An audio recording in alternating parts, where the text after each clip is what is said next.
L'aiguille en acier traversa la soie sauvage avec un petit bruit sec, presque imperceptible, avant de piquer cruellement la pulpe du doigt d'Hélène. Elle retint un cri, portant instinctivement sa main à sa bouche pour ne pas réveiller sa petite sœur, Manon, qui dormait à poing fermé sur le canapé usé du salon. Dehors, le vent glacial de l'Auvergne soufflait en rafales, faisant trembler les vitres de la vieille bâtisse en pierre située à l'orée d'un bois, à quelques kilomètres de Clermont-Ferrand. L'hiver s'annonçait rude, et le bois de chauffage commençait déjà à manquer. Hélène Moreau, 25 ans, frotta ses mains engourdies l'une contre l'autre. La fine goutte de sang sur son doigt avait taché le tissu blanc de la robe de mariée qu'elle retouchait pour une cliente du village. Une tache rouge sur du blanc immaculé. Un mauvais présage, songea-t-elle avec un frisson qui n'avait rien à voir avec le froid. « Hélène » appela une voix faible depuis la chambre adjacente. La jeune femme posa son ouvrage, lissa son tablier et se précipita vers la chambre de sa grand-mère. L'odeur de camphre et de tisane froide y régnait en maître, une odeur de maladie qui imprégnait les murs depuis des mois. Solange, la matriarche qui avait élevé Hélène et Manon avec une main de fer après la mort tragique de leurs parents, semblait soudain minuscule sous l'épais édredon de plumes. « Je suis là, grand-mère » chuchota Hélène en s'asseyant au bord du lit. « Tu as besoin de quelque chose? De l'eau » Solange secoua la tête, ses yeux gris, habituellement si vifs et sévères, étaient voilés par la fièvre et une inquiétude que Hélène ne parvenait pas à déchiffrer. La vieille dame prit la main de sa petite fille. Sa peau ressemblait à du parchemin froissé. « Nous n'avons plus de temps, Hélène. Je ne peux plus reculer l'échéance. » Hélène fronça les sourcils. Elle pensait que sa grand-mère parlait des factures de chauffage ou du loyer en retard. Elle s'efforça de sourire, un sourire courageux qu'elle avait perfectionné au fil des années. « Ne t'inquiète pas pour l'argent. J'ai pris 2 commandes supplémentaires cette semaine. Madame Lefebvre m'a promis de payer comptant pour... » « Il ne s'agit pas de quelques euros pour du pain et du lait, » l'interrompit Solange, une toux sèche secouant sa poitrine. « Il s'agit de notre survie, de ce toit, de l'avenir de Manon. » Le silence retomba, lourd et oppressant. Hélène sentit son estomac se nouer. Elle n'avait jamais vu sa grand-mère aussi désespérée. Solange prit une profonde inspiration, comme pour puiser le courage nécessaire pour avouer un crime. « J'ai une dette, Hélène. Une dette ancienne, contractée bien avant ta naissance, auprès de la famille Tavernet. Tavernet. » Le nom résonna dans la petite chambre comme un coup de tonnerre. Dans la région, les Tavernet étaient des rois sans couronne. Ils possédaient les vastes étendues agricoles, les usines de transformation et une influence qui s'étendait jusqu'à Paris. Pour une famille modeste comme les Moreau, les Tavernet étaient des entités intouchables, vivant dans un monde parallèle fait de luxe et de pouvoir. « Une dette ?» répéta Hélène, confuse. « Mais comment ? Ton grand-père a fait des erreurs coûteuses. Le vieux monsieur Tavernet l'a couvert, par amitié, par pitié peut-être. Mais les dettes d'honneur ne s'effacent pas avec la mort. Et aujourd'hui, avec ma maladie, les créanciers s'impatientent. Ils peuvent saisir la maison, Hélène. Ils peuvent nous mettre à la rue. Toi, moi et la petite. » Hélène se sentit vaciller. Perdre la maison, c'était le seul ancrage de Manon, le seul refuge qu'elles avaient. « Combien ?» demanda-t-elle, la voix blanche. « Je travaillerai jour et nuit. Je trouverai un 2e emploi. »« C'est impossible, » coupa Solange d'un ton définitif. « La somme est colossale. Mais il y a une proposition. » La grand-mère détourna le regard, incapable de soutenir les yeux clairs et innocents de sa petite fille. « Gabriel Tavernet, le fils héritier. Il a besoin d'une épouse. Vite, pour des raisons de succession, d'image. Je ne connais pas les détails de ces gens-là, mais ils savent qui nous sommes. Ils savent que nous sommes des gens d'honneur. Ils ont proposé d'effacer la dette, de payer mes soins médicaux dans une clinique spécialisée à Lyon et d'assurer l'éducation de Manon jusqu'à sa majorité. » Hélène retira sa main comme si elle avait été brûlée. Elle se leva brusquement, reculant vers la fenêtre. « Tu parles de me vendre, comme du bétail. »« Je parle de te sauver !» s'écria Solange, les larmes montant aux yeux. « Je vais mourir, Hélène. Bientôt. Et quand je ne serai plus là, qui vous protégera ? Gabriel Tavernet est un homme riche, puissant. Tu ne manqueras de rien. C'est un mariage de convenance, oui, mais c'est une chance inespérée. Je ne le connais même pas, protesta Hélène, la gorge serrée par la panique. On dit qu'il est froid, distant. Je n'ai jamais vu que des photos floues dans les journaux locaux. Je voulais me marier par amour, grand-mère. Tu sais à quel point c'est important pour moi. L'amour ne paie pas les chimiothérapies, Hélène. L'amour ne remplit pas l'assiette de Manon, répliqua durement la vieille dame, retrouvant par instants sa rigidité habituelle avant de s'effondrer à nouveau. Je t'en supplie, ne fais pas ça pour moi, fais-le pour ta sœur. Hélène regarda par la porte entr'ouverte. Dans le salon, Manon remuait dans son sommeil, serrant contre elle un vieil ours en peluche rapiécée. Manon qui avait tant besoin de stabilité. Manon qui méritait mieux que la pauvreté et l'incertitude. Hélène sentit ses rêves de romance, ses espoirs de rencontrer une âme sœur qui la comprendrait au premier regard, se briser en 1000 morceaux invisibles. Elle ferma les yeux, inspirant l'air vicié de la chambre. Elle était acculée. Le piège s'était refermé sans qu'elle ne s'en aperçoive. Elle se tourna vers sa grand-mère, le visage désormais masqué par une expression de résolution glaciale. « Dis-leur que j'accepte, dit-elle d'une voix qui ne semblait plus être la sienne. Dis aux Tavernets qu'ils ont leur épouse. » Solange pleura de soulagement, mais Hélène ne l'entendit pas. Elle regardait par la fenêtre, vers les collines sombres où se cachait le domaine des Tavernets, se demandant quel genre de monstre achetait une femme pour régler les dettes d'un fantôme. Elle venait de vendre sa liberté, et le prix à payer serait son cœur. 3 jours plus tard, une berline noire aux vitres teintées vint troubler la quiétude du chemin de terre battu menant à la petite maison des Moreau. Le contraste était saisissant, presque violent, entre la carrosserie rutilante du véhicule et la façade décrépite de la maisonnette. Hélène observait la scène depuis le seuil, une petite valise à la main, tout ce qu'elle emportait de sa vie d'avant. Le départ fut précipité, clinique. Une ambulance privée était déjà venue chercher Solange à l'aube pour la transférer vers la clinique lyonnaise. Les adieux avaient été déchirants, mais bref, orchestrés par l'efficacité redoutable des employés des Tavernets. Manon, quant à elle, avait été confiée temporairement à une voisine de confiance avant de rejoindre un internat réputé, tous frais payés dès la semaine suivante. Hélène monta à l'arrière de la voiture de luxe. L'intérieur sentait le cuir neuf et une note subtile de bois de cèdre. Le chauffeur, un homme mutique en uniforme gris, démarra sans un mot. Alors que le paysage familier de son enfance défilait derrière la vitre fumée, les champs en jachère, les murets de pierre sèche, la silhouette endormie des volcans d'Auvergne, Hélène sentit une larme rouler sur sa joue. Elle l'essuya rageusement. Elle n'était pas une victime, se répéta-t-elle. Elle était une femme qui remplissait sa part du marché. Le domaine des Tavernets, le château de Valmont, se dressait telle une forteresse au sommet d'une colline privée. C'était un imposant édifice du XVIIIe siècle, entouré de vignes et de terres arables à perte de vue.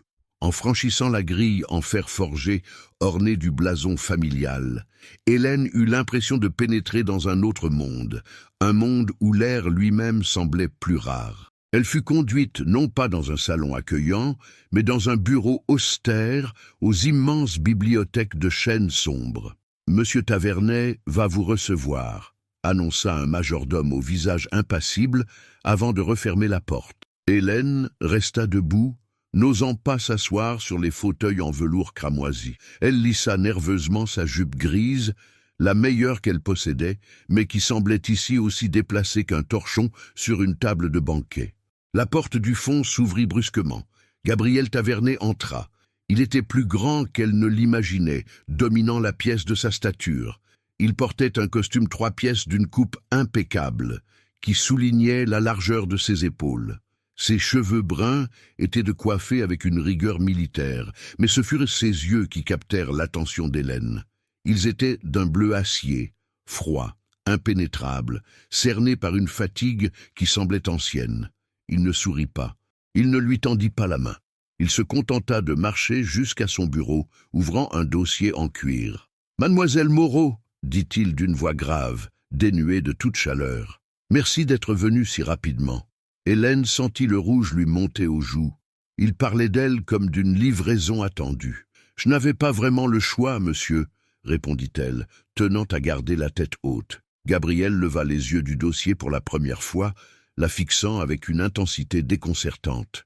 Son regard s'attarda une seconde sur son visage, et Hélène crut y voir passer une lueur étrange, une hésitation, comme s'il cherchait quelque chose. Mais l'instant passa aussi vite qu'il était venu, remplacé par le masque de l'homme d'affaires. « C'est exact, trancha-t-il. Nous avons peu de temps. La cérémonie civile aura lieu dans 2 semaines, suivie d'une réception. D'ici là, vous résiderez dans l'aile Est. Vous aurez tout le confort nécessaire. » Il poussa le dossier vers elle, accompagné d'un stylo-plume en argent. Le contrat prénuptial. Il stipule que mes biens restent miens, mais qu'en contrepartie, les dettes de votre grand-mère sont épongées intégralement et qu'une rente mensuelle vous est versée. C'est ce qui était convenu? Hélène s'approcha du bureau. Les mots dansaient devant ses yeux. Séparation de biens, devoirs conjugaux, clause de confidentialité. C'était froid, brutal, administratif. C'était la vente de sa vie sur papier timbré. Elle prit le stylo. Ses doigts tremblaient légèrement, mais elle se força à les stabiliser. Elle pensa à Solange, installée dans une chambre propre et médicalisée. Elle pensa à Manon, en sécurité. « C'est convenu », dit-elle doucement. Elle signa d'un trait fluide. Le crissement de la plume sur le papier résonna comme le verrou d'une prison qui se referme. Gabriel reprit le document, vérifia la signature et hocha la tête. « Bienvenue à Valmont, Hélène !» Il avait prononcé son prénom sans familiarité, mais avec une sorte de gravité solennelle. Il se détourna pour regarder par la fenêtre, signalant que l'entretien était terminé.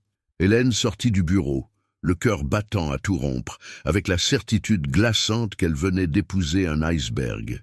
Elle ignorait encore que sous la glace, le feu couvait. Les premiers jours à Valmont s'écoulèrent dans une lenteur accablante, enveloppée d'un silence si épais qu'on aurait pu le trancher au couteau.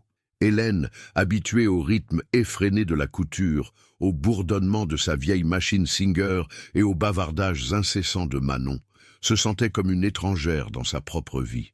Elle résidait dans l'aile Est, une suite de pièces au plafond vertigineux, décorées de tapisseries d'Aubusson et de meubles d'époque Louis XV. Tout y était beau, mais tout y était froid. Elle n'avait rien à faire, absolument rien. Le 2e matin, mue par une habitude ancrée, elle avait tenté d'aider une femme de chambre à débarrasser le petit déjeuner. La jeune employée s'était figée, les yeux écarquillés de terreur, avant que Madame Veuillot, la gouvernante au chignon tiré à 4 épingles, n'intervienne. « Madame n'a pas à se soucier de ses tâches », avait-elle déclaré d'un ton sec mais poli. « Votre place n'est pas à l'office. Monsieur ne le tolérerait pas. » Hélène avait retiré ses mains, brûlantes de honte, se sentant soudain comme une intruse déguisée en princesse. Elle était devenue une poupée de porcelaine posée sur une étagère, attendant que son propriétaire daigne la regarder. Et son propriétaire, elle le voyait à peine. Gabriel Tavernet était une ombre fuyante. Il partait à l'aube pour inspecter ses terres ou se rendre au siège de l'entreprise à Clermont-Ferrand et ne rentrait que tard le soir. Leurs interactions se limitaient à des hochements de tête polis lorsqu'ils se croisaient par hasard dans les vastes couloirs du château. Cependant, l'ennui poussa Hélène à explorer la demeure. Le château regorgeait de pièces fermées, de galeries de portraits d'ancêtres au regard sévère, et surtout d'une immense bibliothèque circulaire qui occupait une tour entière. C'est là qu'elle se réfugia au crépuscule du 4e jour. L'odeur du vieux papier et de la cire à bois l'apaisa immédiatement. Elle aimait lire. C'était le seul luxe que sa grand-mère leur avait toujours autorisé. Elle parcourait les rayonnages, effleurant les reliures dorées, quand son attention fut attirée par un petit bureau en acajou, niché dans une alcôve près d'une fenêtre donnant sur le parc enneigé. Contrairement au reste de la pièce, parfaitement ordonné, ce bureau semblait vivant. Des dossiers ouverts, une tasse de café vide et une pile de livres anciens posés en vrac. Hélène s'approcha, poussée par une curiosité qu'elle savait imprudente. Au sommet de la pile, un livre attira son regard. Ce n'était pas un traité d'économie ou de droit rural, mais un vieux recueil de contes régionaux à la couverture élimée. Elle tendit la main et l'ouvrit. Un objet glissa d'entre les pages et tomba sur le tapis persan. Hélène se baissa pour le ramasser. Son cœur rata un battement. C'était un marque-page, ou plutôt une bande de lin grossier, jaunie par le temps. Dessus, brodée au fil bleu avec une maladresse touchante, figurait une petite hirondelle aux ailes asymétriques. Le souffle d'Hélène se bloqua dans sa gorge. Elle connaissait cette hirondelle. Elle connaissait chaque point irrégulier, chaque erreur de tension dans le fil. C'était sa toute première broderie. Elle avait 10 ans. Elle se souvenait l'avoir offerte à un garçon, un ami éphémère d'un été lointain, dont elle avait oublié le visage, mais pas la gentillesse. Comment cet objet, ce morceau insignifiant de son enfance perdue, pouvait-il se retrouver ici, dans le bureau privé du puissant Gabriel Tavernet? « Vous aimez fouiller, mademoiselle Moreau ?» La voix grave la fit sursauter violemment. Le livre lui échappa des mains, retombant lourdement sur le bureau. Gabriel se tenait dans l'embrasure de l'alcôve, sa silhouette se découpant à contre-jour. Il ne portait pas sa veste de costume, et ses manches de chemise étaient retroussées, dévoilant des avant-bras puissants. Son visage était fermé, ses mâchoires serrées. « Je suis désolé, » balbutia Hélène, serrant instinctivement la bande de tissu dans sa main moite. « Je cherchais de la lecture. Ce livre est tombé et... » Gabriel s'avança, envahissant son espace vital. Il dégageait une chaleur et une odeur de bois de santal qui troublèrent Hélène.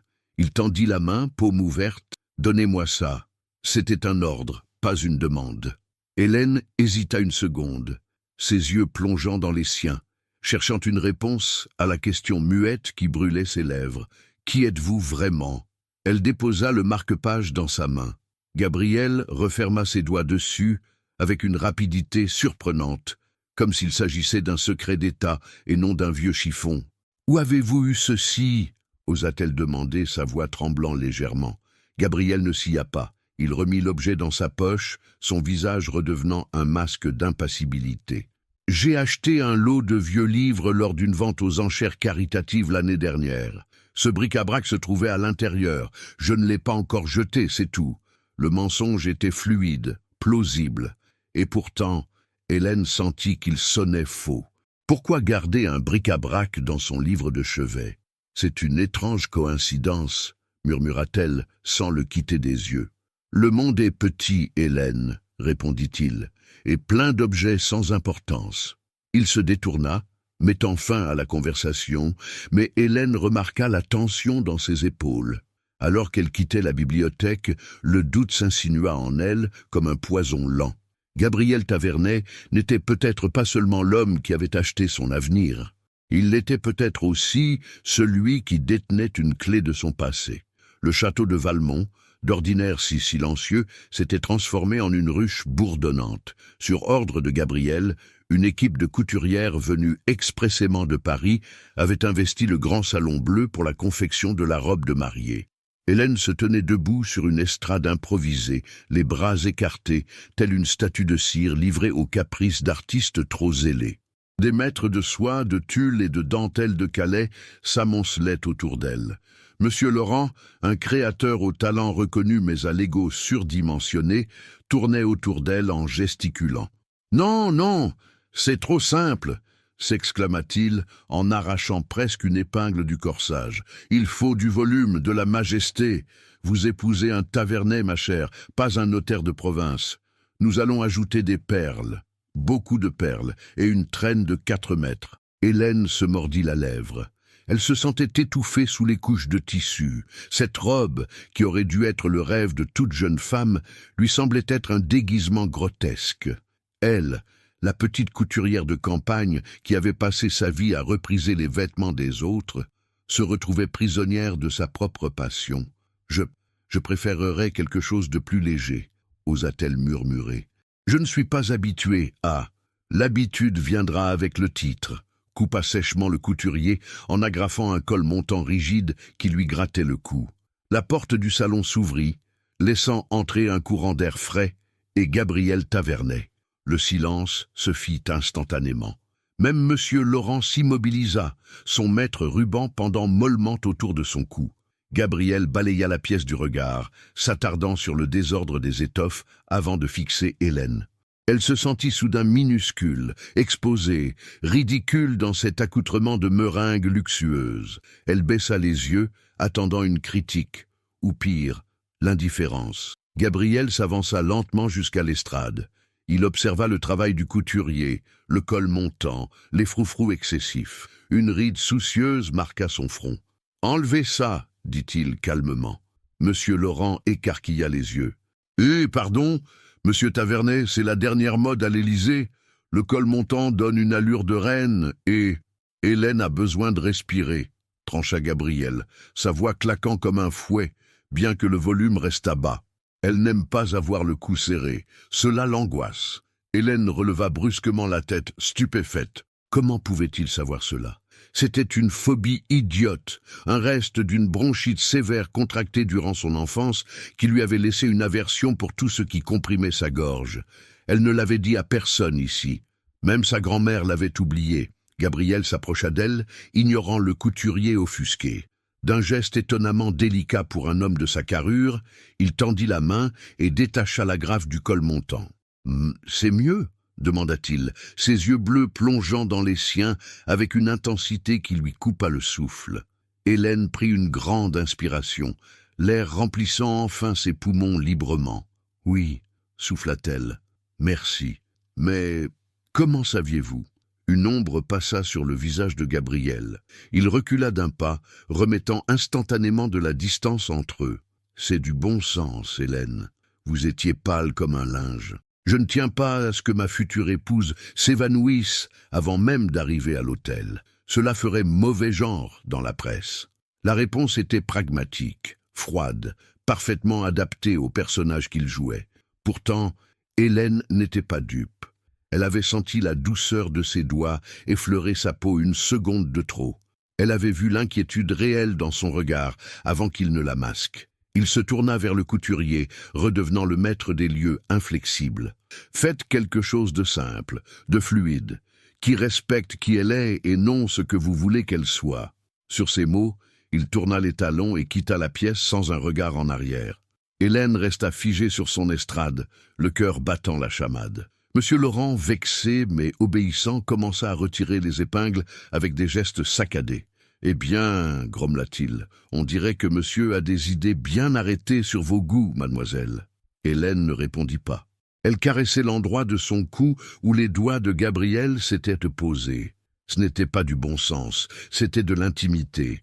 Et pour la première fois depuis son arrivée à Valmont, la peur de l'inconnu laissait place à un vertige différent. La sensation troublante d'être connue par un étranger. Le soir même, alors qu'elle dînait seule dans sa chambre, Gabriel ayant prétexté une urgence à l'usine, elle trouva sur son plateau, à côté de la carafe d'eau, une petite boîte de chocolat noir fourrée à la praline. Ses préférés. Ceux que la boulangère du village lui donnait en cachette quand elle était petite fille et qu'elle pleurait. Il n'y avait aucun mot. Juste le goût sucré et amer du chocolat qui fondait sur sa langue et une certitude qui s'ancrait en elle. Gabriel Tavernet mentait. Il mentait éhontément. Et Hélène était bien décidée à comprendre pourquoi. Le lendemain matin, le château de Valmont s'éveilla sous un voile de brume laiteuse qui estompait les contours du paysage. Hélène, incapable de supporter une minute de plus l'atmosphère confinée de ses appartements dorés, décida de braver le froid. Elle enfila un épais manteau de laine, noua une écharpe autour de son cou, sans trop la serrer, souvenir de l'incident de la veille, et sortit dans le parc. L'air vif lui fit du bien. Il avait le goût de la liberté, une saveur qu'elle craignait d'avoir perdue à jamais. Elle marcha longtemps, laissant ses pas la guider vers les vignobles qui s'étendaient sur les flancs de la colline, rangées après rangées de cèpes noueux et noirs, endormis pour l'hiver. Au détour d'une parcelle, le ronronnement d'un moteur brisa le silence. Un Land Rover maculé de boue émergea du brouillard et s'immobilisa à sa hauteur. La vitre baissa, révélant Gabriel. Il était méconnaissable. Exit le costume 3 pièces et la cravate de soie. Il portait un gros pull en laine torsadée, une veste en toile huilée et une casquette plate. Ses joues étaient rougies par le froid et pour la première fois, il ne ressemblait pas à un magnate de l'industrie, mais à un homme de la terre. « Vous êtes loin de la maison, Hélène » dit-il, le moteur tournant au ralenti. « J'avais besoin de marcher. Je suis habitué au grand air, pas au salon chauffé, » répondit-elle en croisant les bras pour se réchauffer. Gabriel la scruta un instant, puis se pencha pour ouvrir la portière passager. « Montez. Je fais le tour des parcelles nord. Je vous ramènerai ensuite. Vous allez attraper froid avec ces bottines de ville. » Hélène hésita, puis grimpa à bord. L'habitacle était chaud, sentant le tabac froid et la terre humide. C'était un espace intime, clos, où le silence entre eux prenait une densité particulière. Gabriel conduisit avec une aisance décontractée, une main posée négligemment sur le haut du volant. Il semblait plus détendu ici, loin des murs du château. « Je ne savais pas que vous vous occupiez personnellement des vignes, » remarqua Hélène, brisant le silence. « C'est la seule chose qui compte vraiment, » répondit-il en regardant l'horizon. « L'argent, les usines, la bourse, tout ça est abstrait. La vigne, elle, est vivante. Elle ne ment pas. Si vous la traitez mal, elle meurt. Si vous la respectez, elle donne le meilleur. » Il y avait une passion sourde dans sa voix qui surprit Hélène. Elle se tourna vers lui, observant son profil aquilin. « Mon grand-père disait la même chose de son potager, » murmura-t-elle avec un sourire triste. « Il disait que la terre a une mémoire. » Gabriel se raidit imperceptiblement. Il freina doucement pour arrêter le véhicule au sommet d'une crête. De là-haut, la vue était époustouflante. La vallée de la Limagne s'étendait à leurs pieds, percée par les flèches lointaines de la cathédrale de Clermont-Ferrand. « La terre a une mémoire », répéta Gabriel, comme pour lui-même. « C'est vrai. Elle se souvient de tout, des orages, des sécheresses et des gens qui l'ont foulée. » Il coupa le moteur. Le silence revint, seulement troublé par le vent qui sifflait contre la carrosserie. Gabriel se tourna vers Hélène, et son regard n'était plus froid. Il était chargé d'une nostalgie poignante. « Vous aimiez grimper aux arbres, n'est-ce pas ?» lâcha-t-il soudainement. Hélène cligna des yeux, déstabilisée. « Pardon ?» Gabriel sembla réaliser son erreur et se racla la gorge, détournant les yeux. « Je veux dire, les rapports. Mon détective privé, il a mentionné que vous étiez un garçon manqué dans votre jeunesse, toujours dehors. » Hélène fronça les sourcils. L'explication était logique, mais le ton employé ne l'était pas.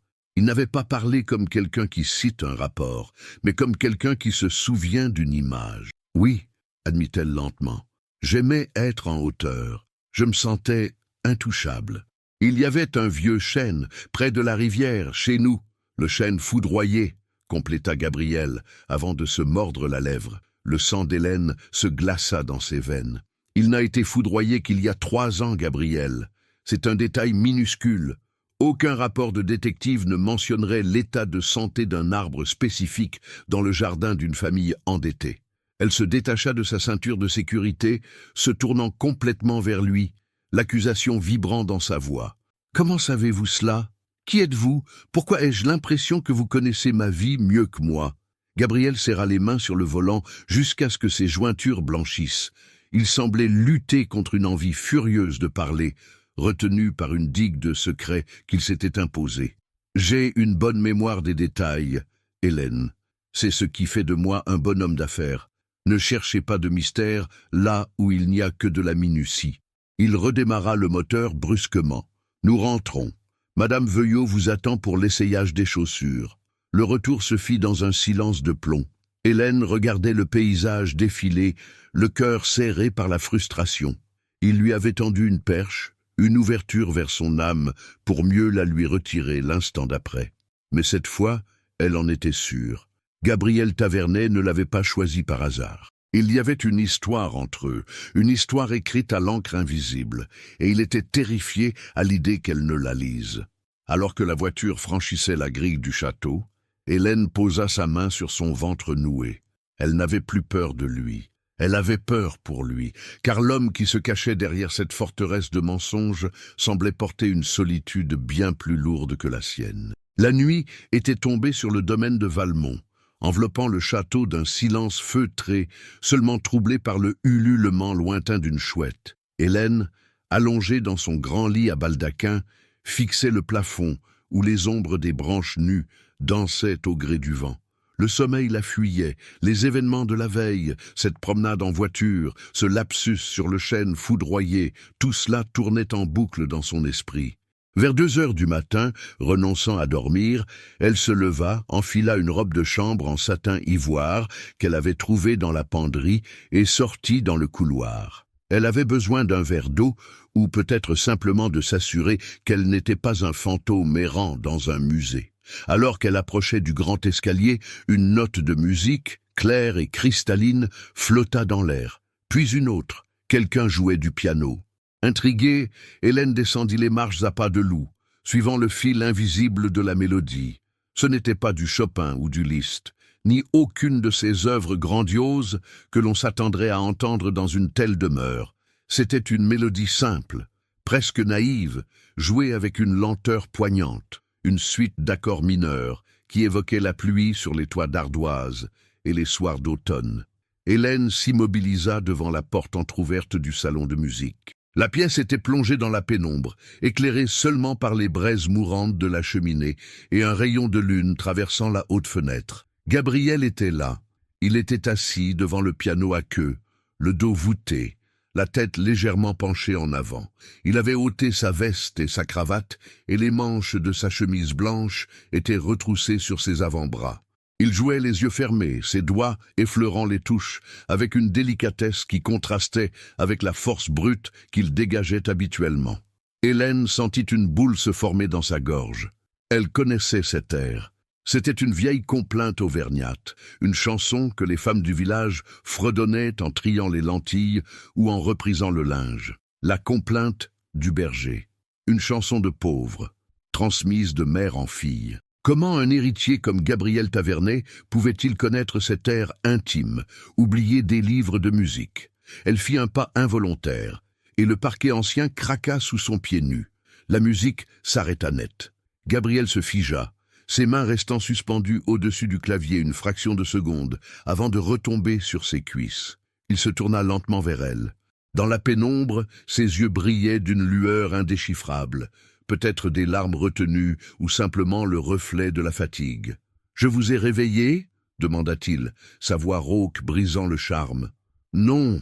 mentit Hélène en s'avançant prudemment dans la pièce. « Je ne dormais pas. » Elle s'arrêta près du piano, posant sa main sur le bois laqué noir. « Cette chanson, c'est une mélodie de chez moi, de mon village. Ma grand-mère me la chantait quand j'avais peur de l'orage. » Gabriel détourna le regard, fixant les touches noires et blanches, comme si elles contenaient les réponses à l'univers. « C'est une jolie mélodie, » dit-il simplement, tentant de retrouver son masque d'indifférence. « Je l'ai entendue il y a longtemps.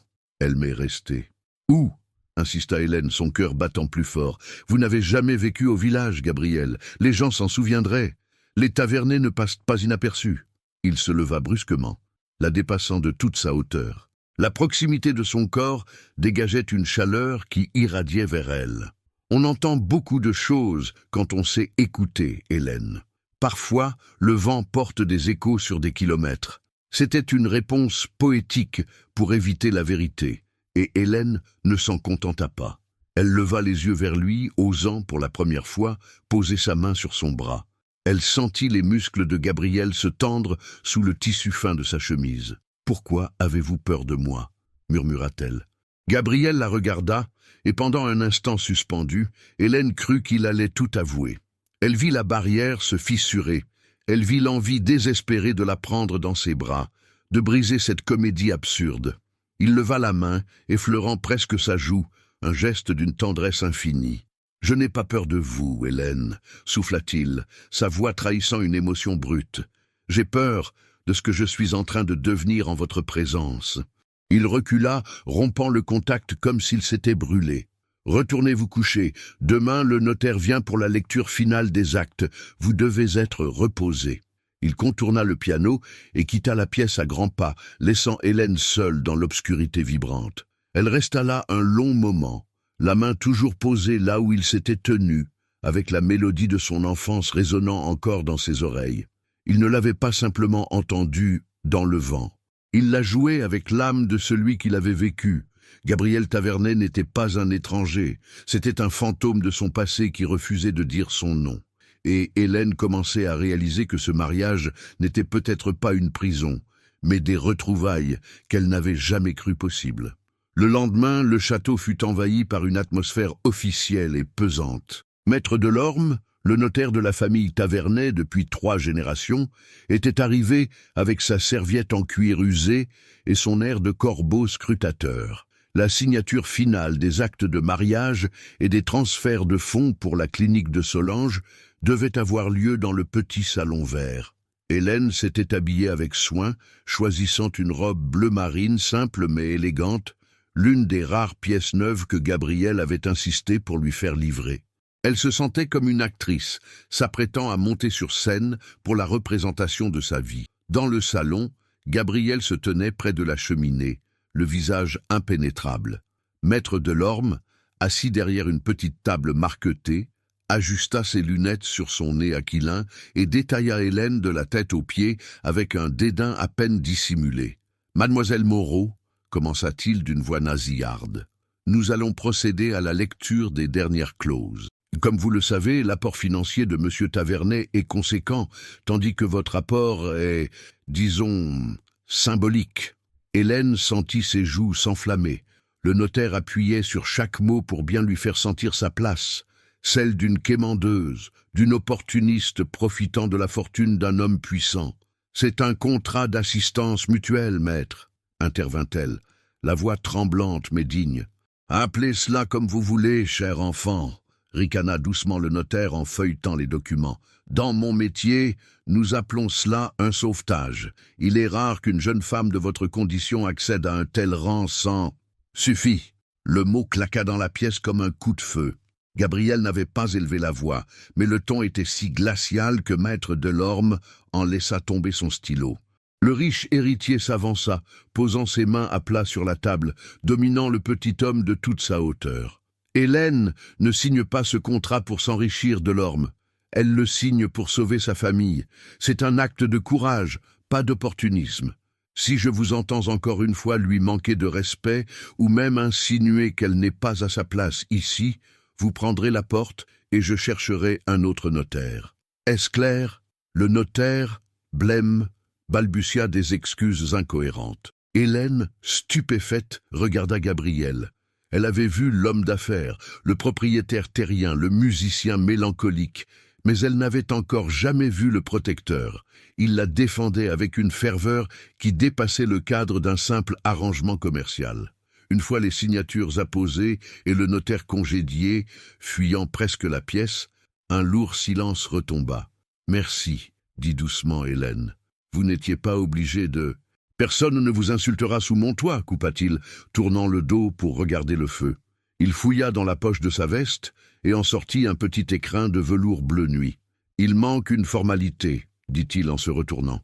Il ouvrit la boîte. À l'intérieur brillait une bague ancienne, un saphir entouré de petits diamants, monté sur un anneau d'or blanc finement ciselé. Ce n'était pas un bijou tape à l'œil, mais une pièce d'une délicatesse rare. « C'était la bague de fiançailles de ma mère, » expliqua-t-il, une ombre passant dans ses yeux. Elle l'aimait beaucoup parce qu'elle ne l'empêchait pas de jardiner ou de jouer du piano. Elle est discrète. Hélène tendit la main gauche. Elle s'attendait à ce que la bague soit trop grande ou trop petite, nécessitant un ajustement chez un bijoutier, comme c'était toujours le cas pour ses doigts fins de couturière. Gabriel prit sa main. Sa paume était chaude, ses doigts fermes. Il glissa l'anneau à son annulaire. Il passa l'articulation sans effort et se posa à la base du doigt, parfaitement ajusté. Pas 1 millimètre de jeu, comme si la bague avait été fondue pour elle. Hélène fixa le bijou, puis leva les yeux vers Gabriel. La coïncidence devenait mathématiquement impossible. La robe, les chocolats, la phobie, la chanson. Et maintenant, la taille exacte de son doigt. Une image lui revint en mémoire, vive et soudaine comme un flash. Un après-midi d'été, 15 ans plus tôt. Elle et le garçon assis au bord de la rivière. Elle tressait des tiges d'herbe hautes pour en faire des bagues. Le garçon avait pris son doigt, avait mesuré la circonférence avec un brin d'herbe, très sérieusement en disant « Un jour, je t'offrirai une vraie bague, et elle t'ira parfaitement du premier coup. Je te le promets. » Le souffle d'Hélène se bloqua. Elle scruta le visage de Gabriel. Les traits avaient mûri, la mâchoire s'était carrée, le regard s'était durci, mais cette façon de pencher la tête légèrement sur la gauche quand il attendait une réaction. « Gabriel !» chuchota-t-elle, le cœur battant à rompre sa poitrine. « Oui ? Avez-vous déjà passé un été à Saint-Amand, près de la vieille Syrie ?» Le visage de Gabriel se ferma instantanément, comme un volet qu'on claque devant une tempête. Il lâcha sa main et recula. « J'ai passé mes étés en Suisse, dans des internats, Hélène. Vous devez confondre. »« Je ne crois pas, » insista-t-elle, faisant un pas vers lui. « La bague me va parfaitement. C'est impossible sans l'avoir mesurée. »« J'ai l'œil, je vous l'ai déjà dit, » répliqua-t-il sèchement, bien que son regard fuit le sien. Il se dirigea vers la porte à grandes enjambées. « Le dîner sera servi à 20h. Soyez prête. » Il sortit, la laissant seule avec le saphir brillant à son doigt. Hélène caressa la pierre froide. Il mentait. Elle en était désormais persuadée. Ce garçon de son enfance, celui qui s'était fait appeler Léo, tout cet été-là pour cacher son identité, c'était lui. C'était Gabriel. Une vague d'émotions contradictoires la submergea. Si c'était bien lui, pourquoi se cachait-il ? Pourquoi nier ce lien qui, au lieu de les éloigner, pourrait donner un sens à ce mariage absurde ? Elle serra le poing. Si Gabriel Tavernet voulait jouer au chat et à la souris, très bien. Mais il avait oublié une chose. Hélène n'était plus la petite fille timide de la rivière. Elle était une femme qui se battait pour sa vie, et elle allait le forcer à tomber le masque avant qu'il ne dise oui. À 2 jours de la cérémonie, le château de Valmont semblait retenir son souffle. Les préparatifs battaient leur plein au rez-de-chaussée. Livraison de fleurs, installation des chapiteaux dans les jardins, valse des traiteurs. Pour échapper à ce tumulte qui lui rappelait à chaque instant l'imminence de son destin, Hélène chercha refuge dans les hauteurs. Elle avait repéré, lors de ses premières explorations, une petite porte dérobée au dernier étage de l'aile ouest, dissimulée derrière une tenture. Une porte qui ne menait nulle part ailleurs qu'au grenier. Poussant le battant de bois qui grinça lugubrement, elle pénétra dans un vaste espace sous les toits, baigné d'une lumière dorée, filtrant à travers les lucarnes encrassées. L'air y était sec, saturé d'une odeur de poussière et de vieux papier. C'était le cimetière des souvenirs des Tavernets. Des meubles recouverts de draps blancs ressemblaient à des fantômes assoupis. Hélène avança prudemment, ses pas étouffés par l'épaisse couche de poussière. Elle ne cherchait rien de précis, et pourtant, elle cherchait tout. Si Gabriel refusait de parler, peut-être que sa maison le ferait pour lui. Elle contourna une pile de chaises Henri II pour découvrir, dans un coin reculé, une série de malles de voyage anciennes. L'une d'elles, en cuir brun, portait une étiquette de transport ferroviaire à peine lisible. Mais ce n'était pas cela qui attira son attention. Posée négligemment sur la malle, il y avait une boîte à chaussures en carton, banale, anachronique au milieu de ses antiquités. Le cœur battant, Hélène souleva le couvercle. À l'intérieur, pas de bijoux, ni de documents officiels. Juste un fouillis d'objets hétéroclites. Un canif aux manches en bois sculpté, une collection de cailloux de rivière, lisses et gris, et un carnet à spirale, au coin corné. Elle prit le carnet. Ses mains tremblaient. Elle reconnut la marque de papeterie bon marché que l'on trouvait dans l'épicerie de son village, celle de Madame Gauthier, fermée depuis 10 ans. Elle l'ouvrit. La première page était datée, juillet 2005. Hélène sentit ses jambes se dérober et s'assit à même le sol poussiéreux. C'était l'été de ses 15 ans, l'été de Léo. Elle tourna les pages avidement. Ce n'était pas un journal intime, mais un carnet de croquis. Les dessins étaient tracés au fusain ou au crayon gris, d'une main d'abord hésitante, puis de plus en plus assurée. Elle vit un croquis du vieux pont de pierre qui enjambait la rivière près de chez elle. Elle vit le clocher de l'église de son village. Elle vit le fameux chêne, majestueux bien avant que la foudre ne le brise. Puis les paysages laissèrent place aux portraits. Il y avait des esquisses rapides d'une silhouette féminine. Une jeune fille qui riait, la tête renversée en arrière. Une jeune fille qui tressait des couronnes de fleurs. Une jeune fille concentrée sur une broderie, les sourcils froncés. C'était elle. Chaque trait de crayon criait la vérité qu'il s'obstinait à nier. Gabriel, Léo, l'avait observée, l'avait dessiné, avait capturé ces instants de bonheur simple avec une précision qui trahissait non seulement un talent artistique, mais une attention profonde, presque une adoration. Au milieu du carnet, une feuille pliée en 4 glissa sur ses genoux. Hélène la déplia. C'était une lettre inachevée, raturée de nombreuses fois. « Maman, je ne veux pas rentrer.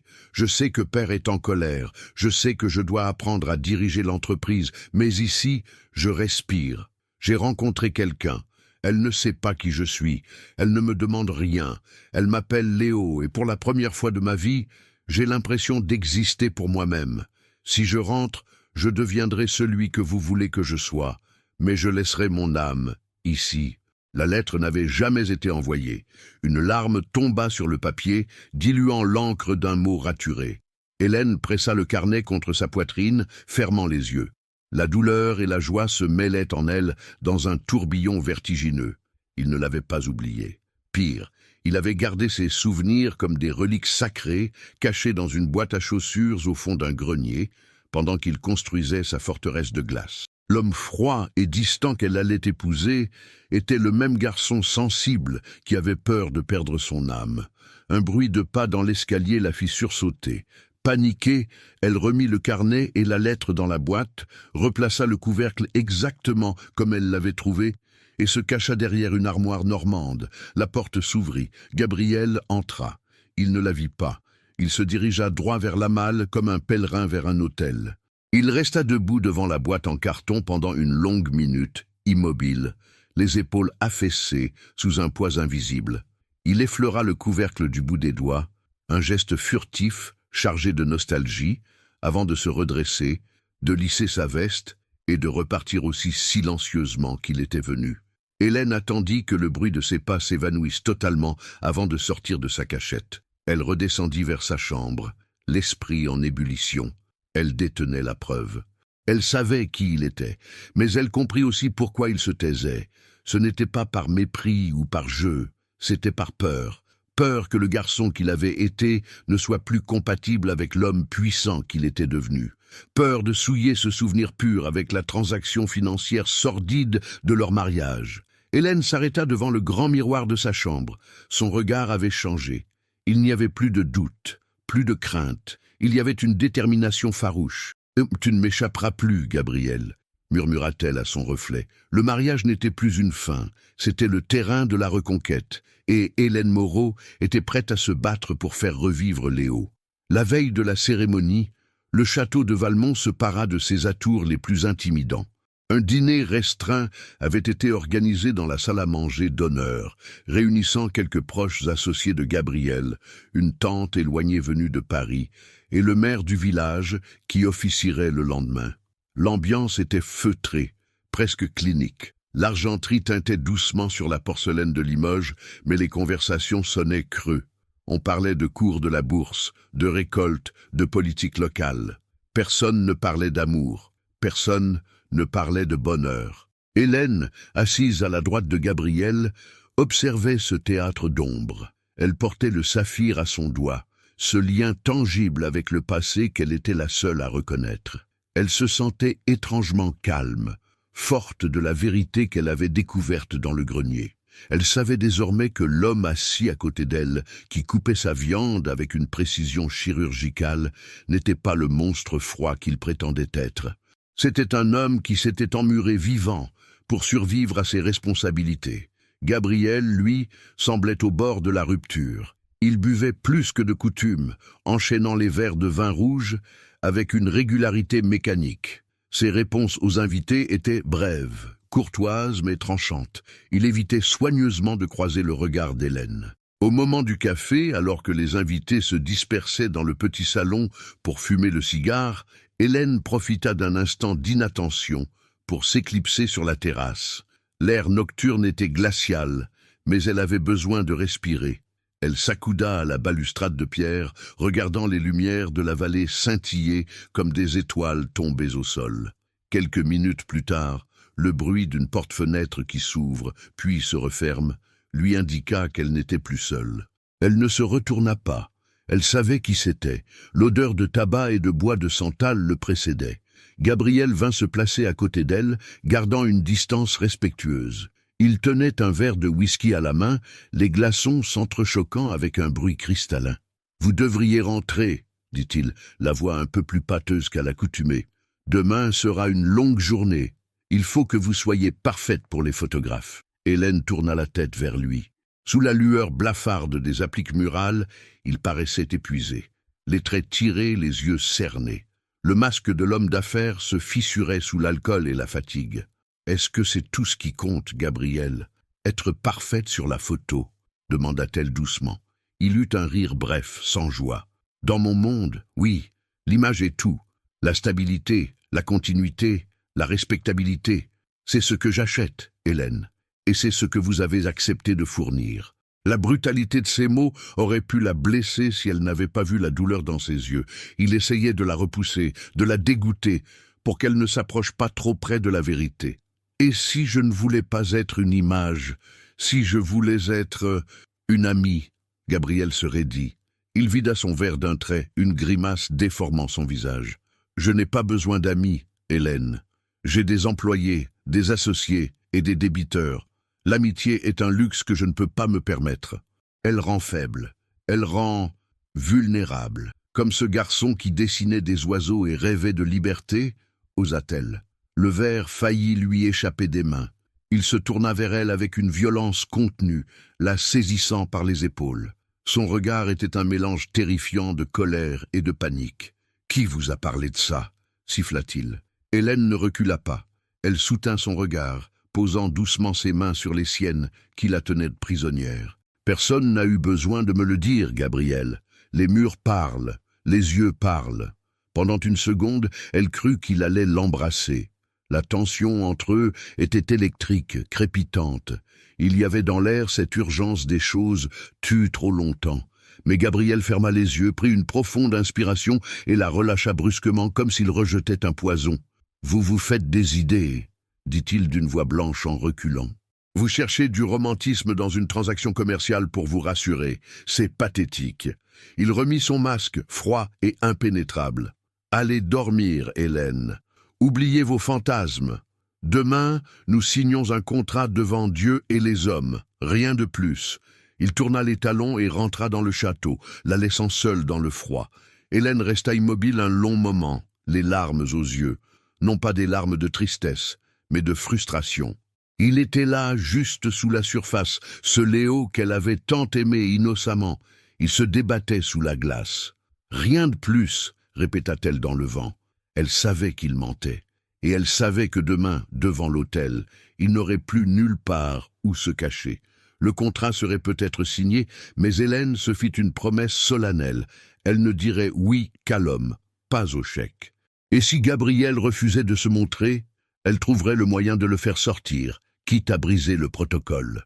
La nuit s'étendait sur Valmont, lourde de secrets. La scène était prête pour le dernier acte.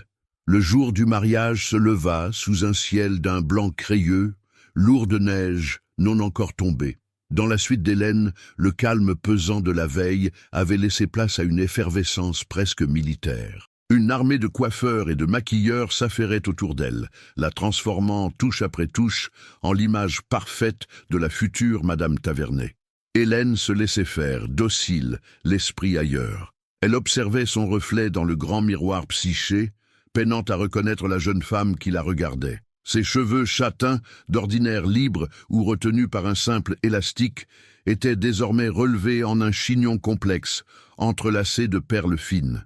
Son maquillage, subtil mais sophistiqué, masquait la pâleur de ses nuits sans sommeil. Puis vint le moment de revêtir la robe. Conformément aux ordres de Gabriel, M. Laurent avait revu sa copie. La création n'était plus une meringue étouffante, mais une longue coulée de crêpe de soie ivoire, fluide et épurée, qui épousait sa silhouette sans l'entraver. Le col était dégagé, laissant sa gorge libre. En se voyant ainsi, Hélène ressentit une bouffée de gratitude mêlée d'amertume. Gabriel avait veillé à son confort physique, tout en l'enfermant dans une prison dorée émotionnelle. On frappa à la porte. Une petite tête blonde apparut. « Hélène ! Manon !» Oubliant le protocole et les épingles, Hélène se précipita pour serrer sa petite sœur dans ses bras. Manon, vêtue d'une jolie robe de demoiselle d'honneur en velours bleu, sentait la lavande et l'enfance. C'était la première fois qu'elle se revoyait depuis le départ précipité de la maison. « Tu es belle !» chuchota la petite fille, les yeux écarquillés d'admiration. « On dirait une reine !»« Ce n'est qu'un déguisement, ma chérie », murmura Hélène, en lissant les cheveux de sa sœur. « Le plus important, c'est que tu sois là. »« Et grand-mère ? Elle a appelé ce matin, » dit Manon. « L'infirmière a tenu le téléphone. Elle a dit qu'elle prierait pour toi à l'heure de la messe. Elle a dit que tu étais notre ange gardien. » Le cœur d'Hélène se serra. Un ange gardien qui avait vendu ses ailes. Mais en regardant les joues roses et la bonne mine de Manon, nourrie et logée décemment pour la première fois depuis des années, elle sut qu'elle ne regrettait pas le sacrifice matériel. C'était le reste, le mensonge, le silence de Gabriel, qui lui était insupportable. « Il est l'heure, mademoiselle », annonça madame Veuillot en entrant, un chronomètre à la main. « La voiture attend. » Le trajet jusqu'à la chapelle privée du domaine, située à quelques centaines de mètres du château, se fit au ralenti. De chaque côté de l'allée gravillonnée, des photographes accrédités jouaient des coudes pour capturer l'image de la Cendrillon des temps modernes. Les flashs crépitaient comme des éclairs en plein jour, aveuglants et agressifs. Hélène garda la tête haute, fixant un point invisible à l'horizon. La chapelle était un joyau gothique, décoré pour l'occasion de centaines de roses blanches et de bougies vacillantes. À l'intérieur, le « tout Paris » et l'élite locale murmuraient, créant un bourdonnement de ruches. Lorsque les grandes portes de chêne s'ouvrirent, le silence tomba brutalement. L'orgue entonna une marche nuptiale solennelle. Hélène avança. Elle était seule. Pas de père pour lui donner le bras, pas de grand-père, juste elle, avançant vers son destin sur le tapis rouge sang. Tout au bout de l'allée, devant l'autel de marbre, Gabriel l'attendait. Il était d'une beauté sombre, vêtu d'une jaquette noire impeccable. Il se tenait droit, les mains jointes devant lui, le visage figé dans une expression de gravité absolue. Il ne regardait pas les invités, il ne regardait pas le prêtre, il la regardait, elle. Et au fur et à mesure qu'elle approchait, Hélène vit ce que les caméras ne pouvaient pas capter. Elle vit la lèvre inférieure de Gabriel trembler imperceptiblement. Elle vit ses pupilles dilatées comme s'il était en état de choc. Il ne ressemblait pas à un homme triomphant qui vient d'acquérir un trophée. Il ressemblait à un homme qui regarde un miracle qu'il ne mérite pas. Arrivée à sa hauteur, elle s'arrêta. Le prêtre, un vieil homme à la voix douce, leur fit signe de s'agenouiller. Gabriel lui tendit la main pour l'aider. Au moment où leurs peaux se touchèrent, une décharge électrique, presque douloureuse, parcourut Hélène. Gabriel serra ses doigts un peu trop fort, comme s'il s'accrochait à une falaise. « Vous êtes sublime », souffla-t-il, si bas que personne d'autre ne put l'entendre. Ce n'était pas un compliment de courtoisie, c'était un constat désespéré. Hélène planta ses yeux dans les siens, ignorant l'assemblée, le faste et la comédie. « Ne me lâchez pas, Gabriel », répondit-elle. « Pas maintenant. » Le prêtre s'éclaircit la voix. La cérémonie commença. Les chants liturgiques s'élevèrent vers la voûte, mais pour Hélène, le monde s'était rétréci à l'espace infime qui séparait sa main de celle de Gabriel. L'air était saturé d'une tension insoutenable. Quelque chose allait se briser. Elle ne savait pas encore si ce serait son cœur ou le masque de son époux, mais elle sentait que l'heure de vérité avait sonné. La voix du prêtre, monotone et apaisante, résonnait sous les voûtes séculaires, énumérant les devoirs des époux avec une solennité mécanique. L'encens saturait l'air, créant une brume mystique qui piquait les yeux d'Hélène. À ses côtés, Gabriel était une statue de marbre, mais sa main, toujours soudée à la sienne, était moite. Vint le moment des vœux. Le prêtre se tourna vers Gabriel, lui tendant le micro pour que l'assemblée puisse entendre l'échange des consentements. « Gabriel, répétez après moi, « Moi, Gabriel, je te prends, Hélène, pour épouse. » Gabriel prit une inspiration tremblante. Il desserra sa cravate d'un geste brusque, presque violent, qui fit sursauter les invités des premiers rangs. Il se tourna vers l'assemblée, balayant du regard les visages curieux, les jugements silencieux, les sourires de façade. Puis, il pivota entièrement vers Hélène, tournant le dos au public et au protocole. « Je ne peux pas, dit-il. Sa voix, amplifiée par le micro, claqua comme un coup de fouet. Un murmure de stupeur parcourut la nef. Hélène sentit son cœur s'arrêter. Allait-il renoncer? Allait-il l'humilier ici, devant tous? Je ne peux pas prononcer ces vœux comme s'ils n'étaient qu'une clause contractuelle, poursuivit-il, ignorant le brouhaha naissant. Il s'approcha d'Hélène, réduisant la distance physique et émotionnelle à néant.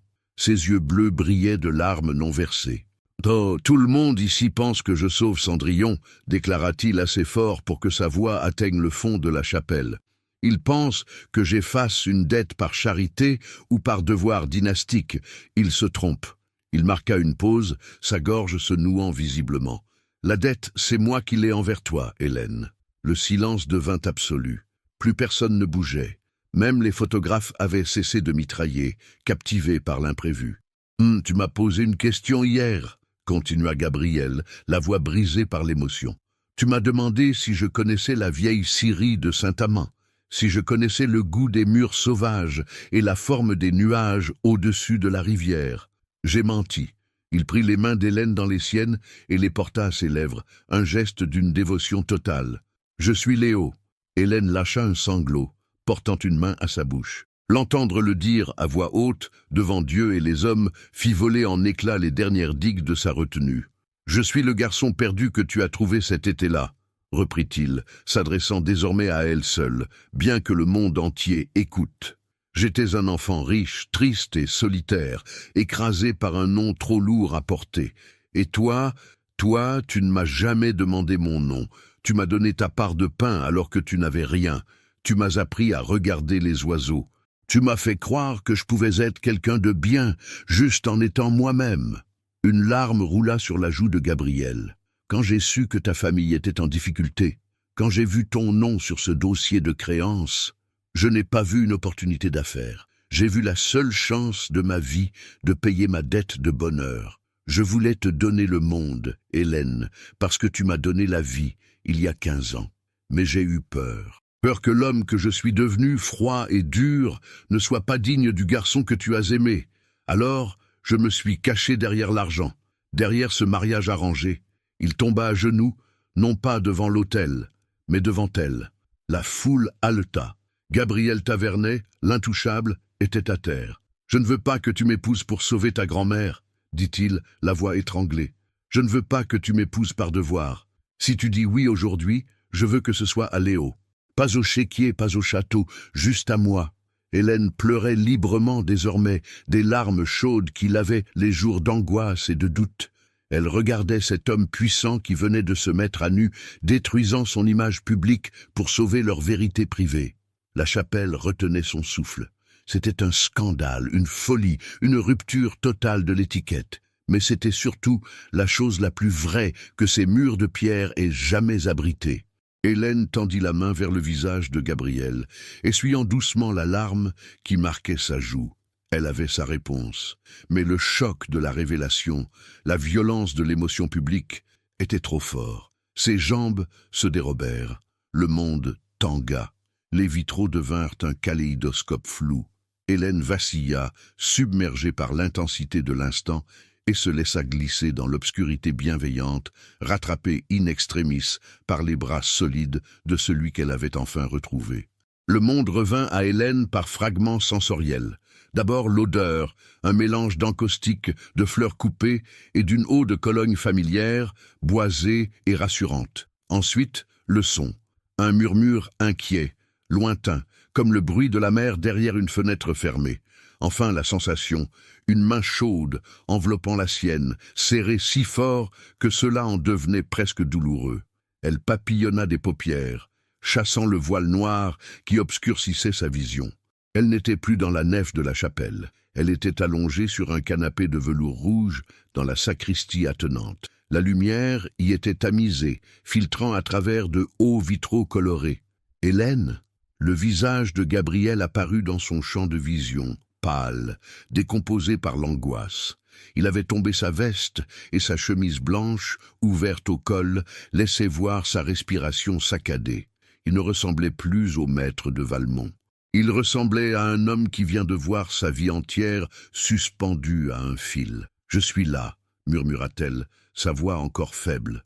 Gabriel exhala un long soupir tremblant et pressa son front contre la main d'Hélène. « Pardonne-moi, souffla-t-il. J'ai été trop brutal, j'ai tout gâché. J'aurais dû te le dire en privé, doucement, pas te jeter ça au visage devant 300 personnes. Je suis un imbécile. » Hélène se redressa lentement, soutenue par le bras protecteur de Gabriel. La tête lui tournait encore un peu, mais son esprit était d'une clarté limpide. Les événements des dernières minutes lui revinrent en mémoire avec une précision fulgurante. L'aveu, le genou à terre. « Je suis Léo ». Elle posa sa main libre sur la joue de Gabriel, l'obligeant à la regarder. Sous ses doigts, elle sentit la rugosité d'une barbe naissante et la chaleur d'une peau qu'elle avait crue de marbre. « Tu n'as rien gâché, dit-elle doucement. Tu as brisé le mensonge. C'était la seule chose à faire. J'ai cru que je t'avais perdu, avoua-t-il, ses yeux bleus plongeant dans les siens avec une vulnérabilité désarmante. Quand tu es tombé, j'ai cru que le choc t'avait fait fuir, que tu ne voulais pas de Léo ou que tu ne pouvais pas pardonner à Gabriel d'avoir caché Léo si longtemps. Pourquoi l'avoir caché ? Demanda Hélène. Pourquoi avoir attendu l'hôtel ? Gabriel se leva et fit quelques pas dans la petite pièce, passant une main nerveuse dans ses cheveux. « Non, parce que j'avais honte, Hélène. Cet été-là, quand nous étions enfants, j'étais libre. Avec toi, je n'étais pas l'héritier, je n'étais pas l'avenir de l'entreprise. J'étais juste un garçon. Quand je suis rentré, mon père m'a brisé.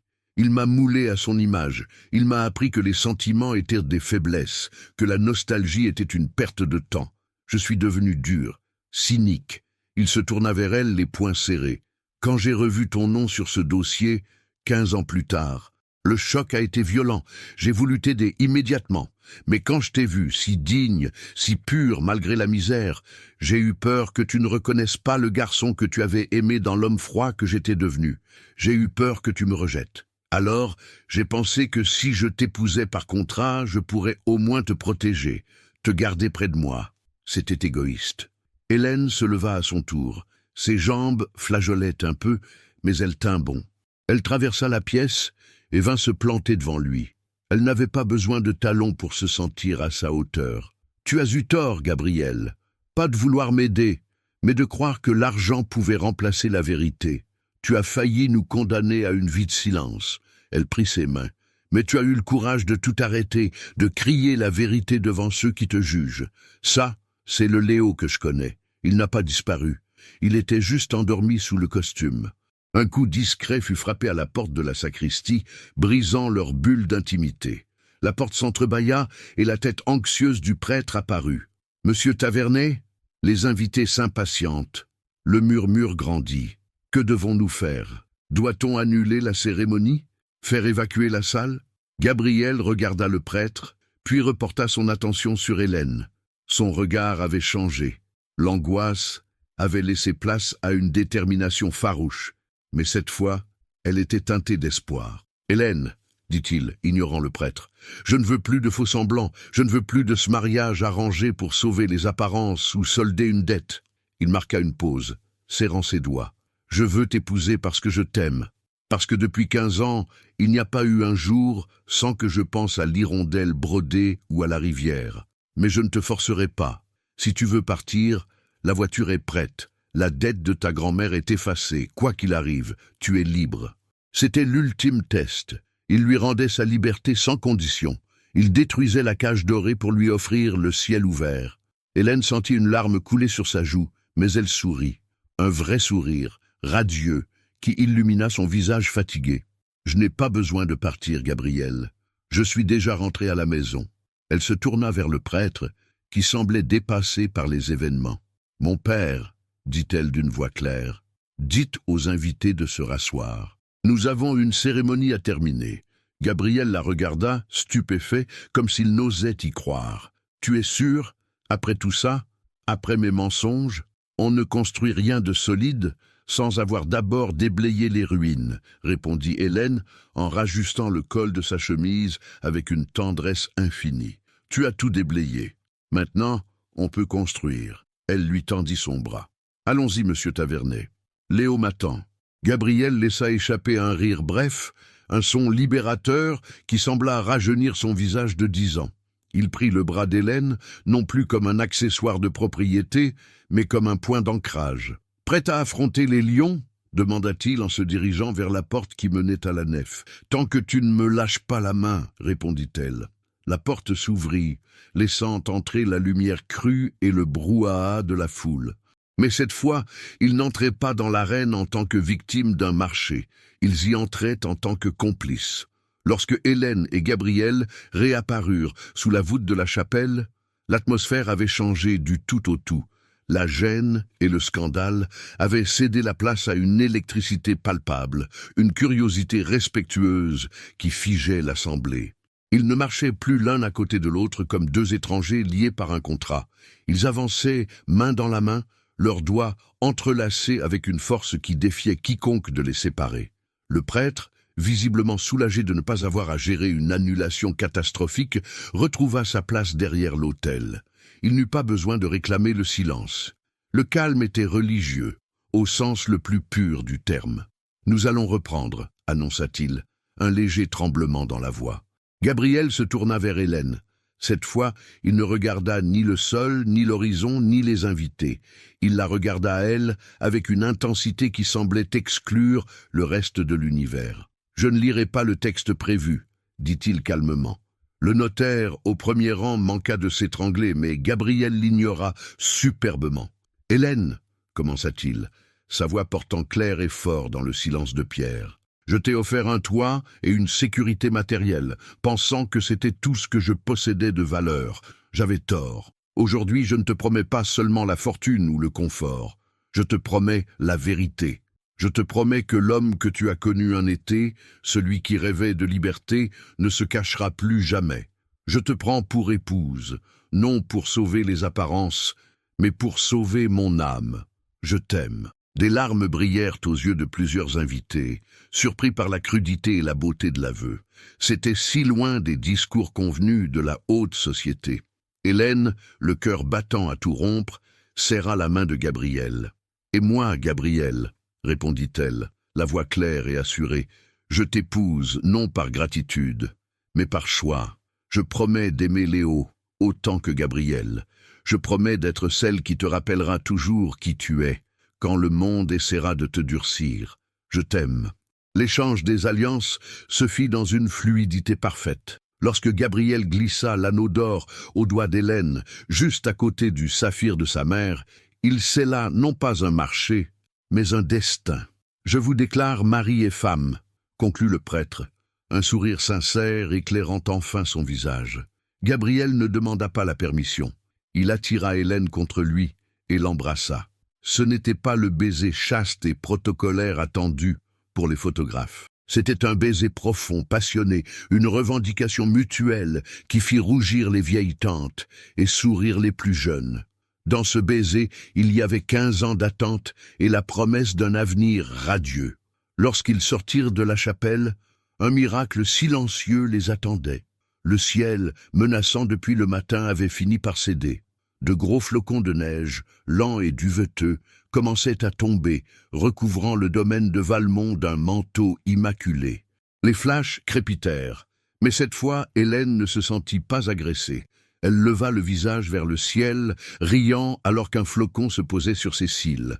Gabriel, protecteur, passa son bras autour de ses épaules pour la réchauffer. « Tu as froid ?» demanda-t-il soucieux. « Jamais avec toi, répondit-elle. La réception qui suivit dans la grande salle de bal du château fut étrange et merveilleuse. Le protocole rigide que Gabriel avait lui-même orchestré semblait se déliter au contact de leur bonheur évident. Les invités, d'abord guindés, se laissèrent gagner par la chaleur ambiante. On vit même maître Delorme, le notaire acariâtre, esquisser un sourire en goûtant le champagne. Manon courait entre les tables, ravie, traitant le château comme son nouveau terrain de jeu, sous l'œil bienveillant du personnel qui, pour la première fois, semblait détendu. Vint l'heure de la première danse. L'orchestre entama une valse lente. Gabriel entraîna Hélène au centre de la piste. « Je ne sais pas valser », chuchota-t-elle, paniquée, en posant sa main sur l'épaule de son mari. « Laisse-toi guider », murmura-t-il à son oreille, son souffle chaud lui frôlant le cou. C'est comme marcher dans les vignes, il suffit de suivre le rythme de la terre. Il la guida avec une aisance déconcertante. Hélène se sentait légère, comme si la gravité n'avait plus prise sur elle. Elle tournait dans les bras de l'homme qu'elle aimait, entourée de lumière dorée et de visages bienveillants. La peur, la pauvreté, l'incertitude du lendemain, tout cela semblait appartenir à une autre vie. Au milieu d'un tour, Gabriel la rapprocha encore un peu plus. « Sais-tu ce que j'ai fait le jour où je suis reparti de Saint-Amand, il y a 15 ans ?» demanda-t-il doucement. « Non, j'ai gravé nos initiales sur le chêne, juste avant de monter dans la voiture de mon père. GNH. J'ai prié pour que l'arbre garde la trace, même si je ne revenais jamais. » Hélène sourit, les yeux embués. « L'arbre a été foudroyé, Gabriel. Il est mort. »« Non, » corrigea-t-il, en la faisant pencher légèrement en arrière, un sourire mystérieux aux lèvres. « Le bois est mort, oui, mais les racines sont toujours là, et elles sont profondes, comme nous. » La musique s'acheva sur une note suspendue. Les applaudissements retentirent, mais ils semblaient lointains. Hélène réalisa alors que la véritable fête n'était pas celle qui se déroulait autour d'eux, avec le champagne et les soieries. La véritable fête était celle qui se jouait dans leurs regards. Gabriel se pencha vers elle. « Partons, » souffla-t-il. « J'en ai assez de partager ma femme avec le département entier. » Hélène acquiesça, le cœur débordant de joie. Ils s'éclipsèrent discrètement, main dans la main, fuyant le tumulte pour rejoindre la solitude de la nuit enneigée. Ils n'étaient plus le riche héritier et la petite couturière. Ils étaient Gabriel et Hélène, enfin réunis, prêts à écrire la première page de leur véritable histoire. Le printemps était arrivé à Valmont, balayant les derniers vestiges d'un hiver qui avait semblé durer une éternité. Les vignes, autrefois squelettiques et noires, explosaient désormais de bourgeons d'un vert tendre, promettant une récolte exceptionnelle. Le château lui-même, jadis forteresse austère de pierre froide, semblait avoir adouci ses traits, baigné par une lumière dorée et réchauffé par les rires qui résonnaient désormais dans ses couloirs. Hélène marchait le long des rangées de ceps, ses bottes enfonçant légèrement dans la terre grasse et fertile. Elle ne portait plus de robe de grand couturier imposée par le protocole, mais une tenue simple et pratique, adaptée à sa nouvelle vie. Elle n'était plus l'invitée, ni l'étrangère, ni la mariée achetée. Elle était la maîtresse des lieux, non par titre, mais par l'amour qu'elle portait à cette terre et à l'homme qui la gouvernait. Elle s'arrêta pour inspecter une feuille, un geste qu'elle avait appris de Gabriel. « La floraison est en avance !» lança une voix joyeuse derrière elle. Elle se retourna pour voir sa grand-mère, Solange, assise sur un banc de pierre, le visage tourné vers le soleil. La vieille dame avait repris des couleurs. Le traitement à Lyon avait été long et éprouvant, mais la ténacité des femmes Moreau avait triomphé. Solange ne courait pas encore le marathon, mais son regard avait retrouvé cette étincelle vive et critique qui la caractérisait. « Tu devrais mettre ton chapeau, grand-mère. Le soleil tape fort, » répondit Hélène avec un sourire tendre. « Oh, laisse-moi tranquille, » grommela gentiment Solange. « J'ai passé assez de temps entre 4 murs blancs. Je veux emmagasiner de la chaleur pour les 10 prochaines années. Et où est ta sœur ? À l'écurie, avec le palefrenier. Je crois qu'elle essaie de convaincre Gabriel de lui acheter un poney. » Solange secoua la tête en riant. « Ce Gabriel, il ne sait rien lui refuser. Il la gâte trop. » « Il rattrape le temps perdu, » dit doucement Hélène. « Pour elle et pour lui-même. » À cet instant, la silhouette de Gabriel apparut au sommet de la colline. Il descendait vers elle d'un pas souple. Il avait changé.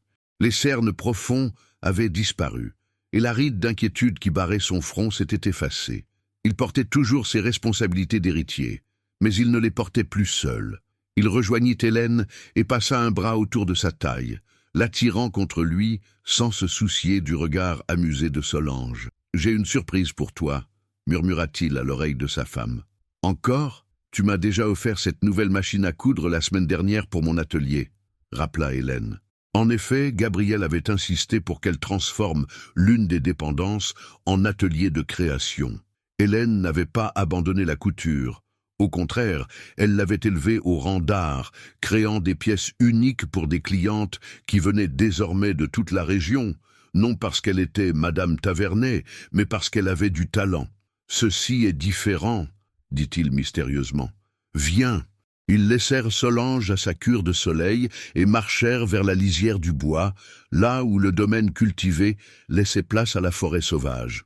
Gabrielle la guida jusqu'à une clairière qu'elle ne connaissait pas, un petit havre de paix où le chant des oiseaux semblait plus fort qu'ailleurs. Au centre de la clairière, la terre avait été fraîchement retournée. Un jeune arbre, un chêne à peine plus haut qu'un homme, se dressait fièrement, ses racines protégées par un paillage soigné. Hélène s'approcha, intriguée. « Qu'est-ce que c'est ?»« C'est un descendant, » expliqua Gabrielle en caressant l'une des feuilles lobées. « J'ai récupéré un gland du vieux chêne de Saint-Amand, avant qu'il ne nettoie le terrain après la foudre. Je l'ai fait germer en serre, en secret, il y a 3 ans. J'attendais le bon moment pour le planter en pleine terre. » Hélène sentit une émotion intense lui serrer la gorge. Ce n'était pas juste un arbre. C'était le témoin silencieux de leur passé, la preuve vivante que rien ne meurt vraiment tant qu'il reste quelqu'un pour s'en souvenir. Gabrielle se plaça derrière elle, ses mains sur ses épaules. « Nous avons commencé notre histoire à l'envers, Hélène. Par la fin, par le mariage, les contrats, les obligations. Mais aujourd'hui nous plantons nos propres racines. » Il fouilla dans sa poche et en sortit un petit couteau de poche, celui-là même qu'elle avait vu dans la boîte à chaussures du grenier. « Veux-tu faire les honneurs ?» demanda-t-il en lui tendant le canif. Hélène prit l'objet. Le bois du manche était tiède. Elle s'approcha du tronc fin mais robuste du jeune chêne. Avec une délicatesse infinie, elle grava 2 petites lettres dans l'écorce tendre, juste assez pour marquer le temps sans blesser l'arbre. G.N.H. Elle recula pour admirer son œuvre. « Il grandira avec nous, » dit-elle. « Il verra nos enfants jouer ici. Il verra nos cheveux blanchir. » Gabrielle l'enlaça par derrière, posant son menton sur son épaule. « Tu sais, » avoua-t-il doucement, « quand j'ai proposé ce marché à ta grand-mère, je pensais être l'homme le plus pragmatique du monde. Je pensais acheter la paix. Je ne savais pas que j'étais en train de sauver ma propre vie. Tu m'as libérée, Hélène. Tu as forcé la serrure de ma prison. » Hélène se tourna dans ses bras pour lui faire face. Le soleil de l'après-midi filtrait à travers les feuilles, créant des ombres dansantes sur le visage de celui qu'elle aimait. « Nous nous sommes sauvés mutuellement, Gabrielle. Tu m'as donné la sécurité. Je t'ai donné la vérité. » C'était un échange équitable, finalement. Il sourit, ce sourire de Léo qui faisait fondre son cœur à chaque fois. Plus qu'équitable. Je suis largement gagnant au change. Il l'embrassa là, sous le jeune chêne, les pieds ancrés dans la terre de leurs ancêtres et de leurs descendants. Le vent bruissait doucement autour d'eux, portant les échos d'une mélodie ancienne, celle d'un berger, celle d'une hirondelle brodée, celle d'un amour qui avait survécu au silence pour éclater au grand jour. Ils n'avaient plus besoin de contrat, de clause ou de signature. Le véritable pacte était gravé dans leur cœur, indélébile. Ils avaient été forcés de se marier par le destin, mais ils restaient ensemble par choix, chaque jour, pour toujours. Et tandis que le soleil commençait sa lente descente vers l'horizon, embrasant le ciel d'Auvergne, Hélène sut avec une certitude absolue que le plus beau chapitre de leur vie ne faisait que commencer.